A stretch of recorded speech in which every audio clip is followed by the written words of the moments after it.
I have the pleasure to welcome Julia Smiryansky on stage. She flew all the way from Canada.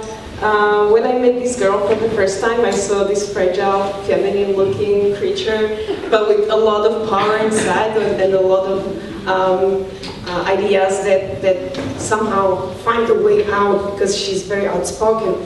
And she's been active for past few months or maybe years on her website, Break the Wall, doing amazing videos and trying to bring out the message to everyone. So here she is, and she's going to speak a lot in the context of what we've seen so far on this event.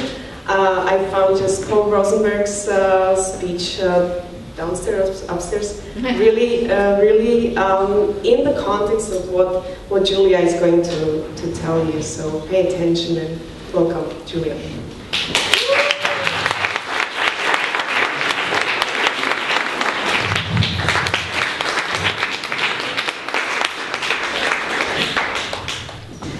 He now hates baboons. He describes them as scheming, violent, backstabbing bastards. Baboons live in complex social hierarchies, with children, females, and smaller male baboons occupying the bottom part of the pyramid, and the largest, most aggressive male baboons occupying the top. The baboons at the top basically get to do anything that they want to whoever they want, anytime that they want, while the baboons on the bottom of the hierarchy spend their time trying to avoid being victimized.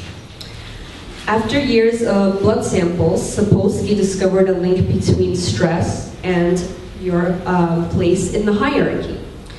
The baboon's rank determines the level of stress hormone in the system. The lower you were in the pyramid, the more stress hormone you had, which also meant you had an increased heart rate, blood pressure, immune system deficiencies, metabolic issues, out of whack hormones, and depression. This led to a shorter lifespan. Sapolsky's research gave insight into how oppression can affect lifespan. It reinforced something that should be obvious, that hierarchy is a slow killer. Dennis Rancourt continued this observation into the human world, stating that aside from obvious physical causes of poor health associated with war and extreme exploitation of populations, science has shown that the next predominant determinant of human health is the individual's real and self-perceived position in the society's dominant hierarchy.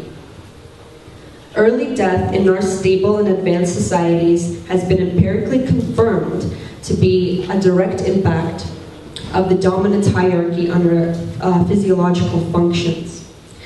Our main body of imposed hierarchy is the nation state.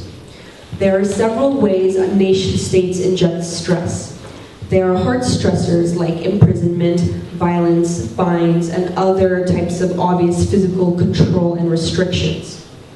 These are overt, aggressive tactics sold to us as justifiable under our law system. But even worse, there are soft stressors, which are long-term, chronic, self-feeding mechanisms of power. Surveillance is one of the most effective soft stressors that governments use. The main tactic used to be peer-to-peer surveillance. We saw this completely realized in the Soviet Union, where citizens were conditioned to spy on each other. One of the great stories of Soviet Russia, specifically fabricated as an ideal example of citizenship, is the story of Pavlik Morozov, a 13-year-old boy who informed on his parents for keeping extra grain for the long winter instead of giving it up to the state as ordered. His parents were sent to labor camps and he was rewarded and praised. The martyr monuments honoring Pavlik still stand all across Russia. Peer-to-peer surveillance is just as effective today. Responsibility has been taken away from the individual and transferred over to the state. If something goes wrong, we no longer talk to each other for a resolution. We call the authorities. The second surveillance tactic is the panopticon, or as I like to call it, the Eye of Sauron. The concept was first described in the 18th century as the circular prison with a watchtower in the middle, and one watchman that could see into every cell. The key is for the prisoner to never be sure when he's being watched or if he's being watched. It is the possibility of constant state surveillance, not the guarantee, which reinforces appropriate behavior and induces the most stress. Today's technology has simply extended the watchtower's sightline. Hunters, FBI agents, and hitmen are taught to never look straight at their target because of the unease it imposes on their victim. Mammals can feel the eye's gaze, and we all feel it today, and we feel it perpetually. So this means that we are perpetually stressed, and our lives will be shortened.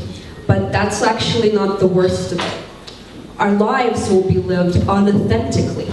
Because remember, not unlike the observed Adam, the observed man is seldom sincere. So we are subject to hierarchies, and hierarchies induce stress, and stress kills. Now what? Well, Sapolsky's research didn't end there. The baboon troop Sapolsky had studied for 10 years got into the local garbage dump and got into some meat tainted with tuberculosis. Because the males at the top of the pyramid always got to eat first, they all died. What were left were sociable, non-aggressive males, females, and kids. The entire dynamic changed, and so did their health. No more stress, anxiety, high blood pressure. The violence was minimal. They spent their time grooming and socializing. Their lifespans increased, and it stayed that way. And any aggressive male baboon that joined after would assimilate into their new flat social order. So when humans like us critique our current power structures, when we point out the violent failure of our systems, when we work towards something different, when we get criticized for wasting our time, for being idealistic, for being naive, well, I have this to say to our critics. You have less vision than a baboon.